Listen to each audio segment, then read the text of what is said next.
30,000 টাকা লাগছে, মোবাইলটা লাগছে লেখা সেরা মায়ের হুজুরেরও মারছে, হুজুরের বড় মারছে মায়ের। কোন জায়গায়? ওই যে বট গাছের এদিকটা? বট গাছের এদিকে বই যে সামনে বইলারটা, বইলারের রুম।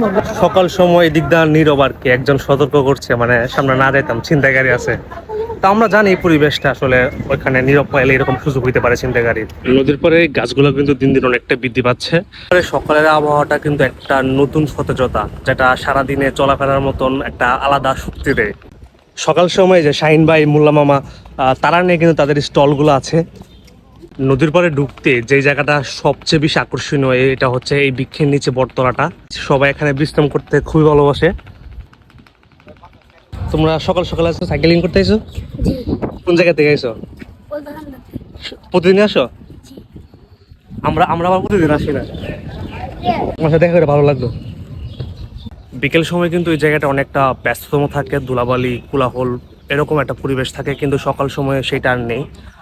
সকাল সময় আপনি একেবারে শান্ত পরিবেশ পাবেন, পাখির ডাক, ঠান্ডা হাওয়া, সব কিছু মিলে পরিবেশটা একেবারে অসাধারণ।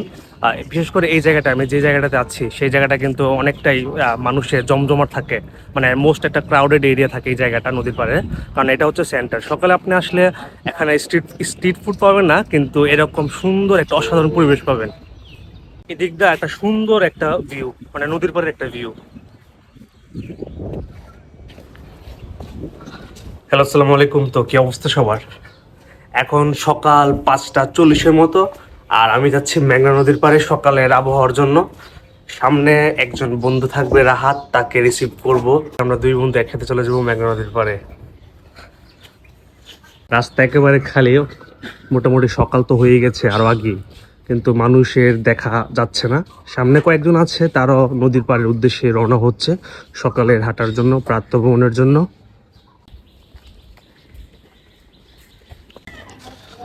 এই তো রাহাতের বাড়ির সামনে এসে গেছি, কিন্তু রাহাতকে দেখা যাচ্ছে না। সে বলছিল যে রাস্তায় থাকবে, দেখা যাক। তার বাড়িতে গিয়ে একটা ডাক দেই। এখানে আবার দেখা যাচ্ছে চিতল পিঠা বানাচ্ছে।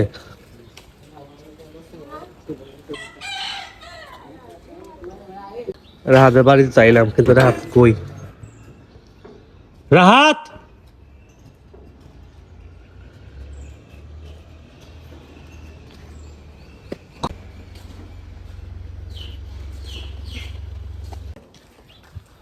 বুঝলাম না রাহাত কই গেল। এর বাড়িতে গেলাম, হ্যাঁ আব্বু বললো হ্যাঁ নাকি বের হয়েছে, কিন্তু কই? আমার তো বললো রাস্তায় থাকবে। যাই দেখি মেঘনা নদীর পাড়ে আছে কিনা। কিরে রাত,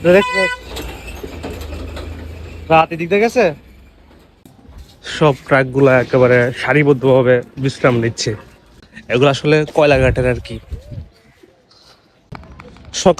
সকালে এদিকের যে আবহাওয়াটা আসে না, মানে এটা একেবারে অসাধারণ। ফজরক তো এই মসজিদটাতে জামাত পড়া দরকার ছিল। যাই হোক, এখন আমি আছি মেঘনা নদীর পাড়ে। তো সবাইকে শুভ সকাল। অনেক দিন ধরে সকালে মেঘনা নদীর পাড়ে আসা হয় না, তাই আজকে ভাবলাম সকালে আসা যাক প্রাতঃভ্রমণের জন্য। সকালের আবহাওয়াটা কিন্তু বিকেলের থেকে অনেক সুন্দর। আর মেঘনা নদীর পাড়ের পুরো দৃশ্য, যারা নাকি মেঘনা নদীর পাড়ে আসল সৌন্দর্য উপভোগ করতে চান, তারা সকালে অবশ্যই মেঘনা নদীর পাড়ে আসবেন। নদীর পাড়ে ঢুকতে যে জায়গাটা সবচেয়ে বেশি আকর্ষণীয়, এটা হচ্ছে এই বৃক্ষের নিচে বটতলাটা। নদীর পাড়ে সকাল সময় মানুষ যে শুধু হাঁটতে আসে এরকম না, এখানে একদল এরকম ফুটবল প্রেমী বা তরুণ পাবেন, তারা এখানে ফুটবল খেলে আর প্র্যাকটিস করে।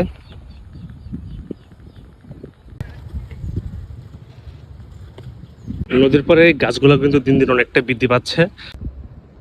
এই যে পাইছি রাত রে।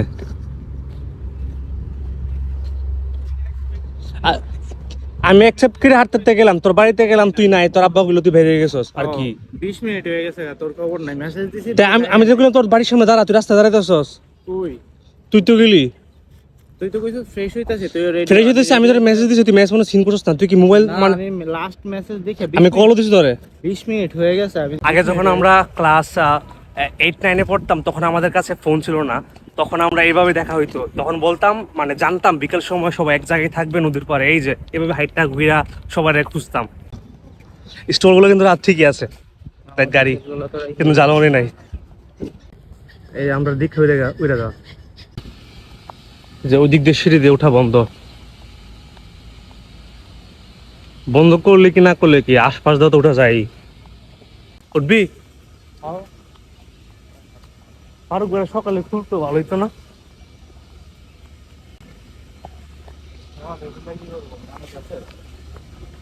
তাও কথা, মানুষ বেচা কেন হইতো না, সকালে নাস্তা হইতো না।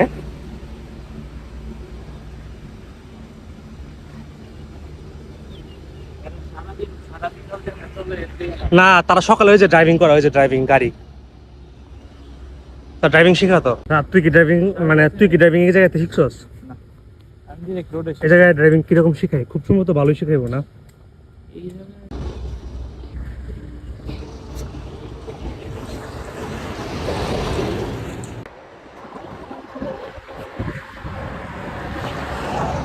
নদীর ওই পাশে গেলে আবার মানে ব্রিজের ওই পাশে গেলে আবার আশুগঞ্জ। আশুগঞ্জ থেকে ভৈরব এই ব্রিজটা খুব সম্ভবত 900 মিটারের মতন, কাছাকাছি 1 কিলোমিটার।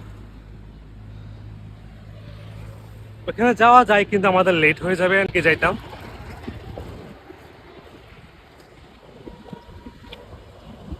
অনেকে কিন্তু আছে মানে যারা নাকি এখান থেকে আশুগঞ্জে যায় ব্রিজ দিয়ে আবার ফিরে আসে ব্যাক করে, এটা তাদের সকালের ডেইলি রুটিন। নিচের দিকে সবাই মোটামুটি হাঁটে, আবহাওয়ার দিকে অনেকে বেশিরভাগ জগিং করে বা দৌড়ায়। আর এর সাথে যোগ দিই, ফুটবল খেলি বা প্র্যাকটিস করি রাত। এটা এটা লাফা, যাতে লাফাই দেয় আর কি, আমরা লাফাইলে ভাঙ্গা দেবো বাচ্চারা দেখে আর কি।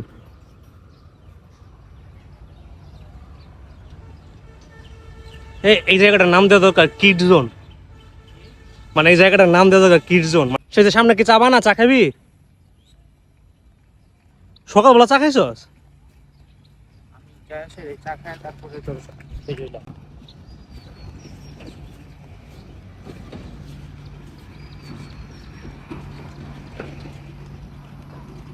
সকালে চা খাই, অনেকদিন তো সকালে চা খাই না, ভাবতেছে পেট নিয়ে ব্যথা করে। যাই হোক রাত খাইছি একটু চা, হের নাকি পেট ব্যথা করছে না, তাই আমি যাই খাই। আমরা এই জায়গায় আসছি চা খেতে। রাত চাটা নে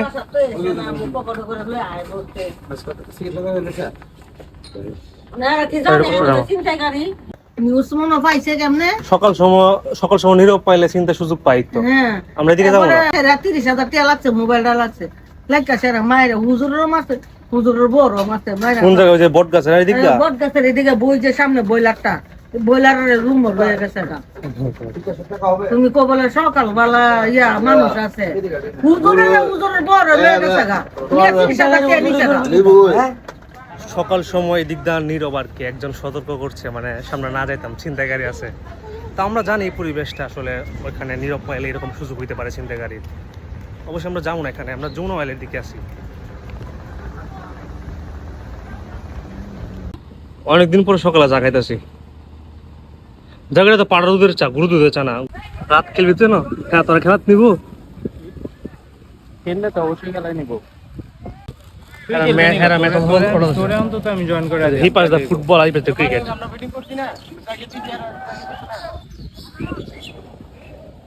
এদিক দিয়ে কিন্তু তোর মানুষ আসবে, মানে এদিক দিয়ে একটা সুন্দর একটা ভিউ, মানে নদীর পাড়ের একটা ভিউ।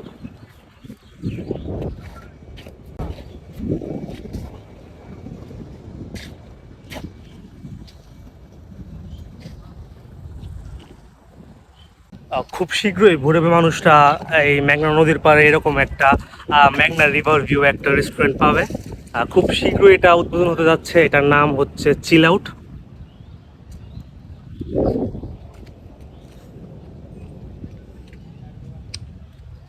রেস্টুরেন্টের কাজ চলছে, মানে কাজ চলমান আছে, খুব শীঘ্রই ওপেনিং হয়ে যাবে।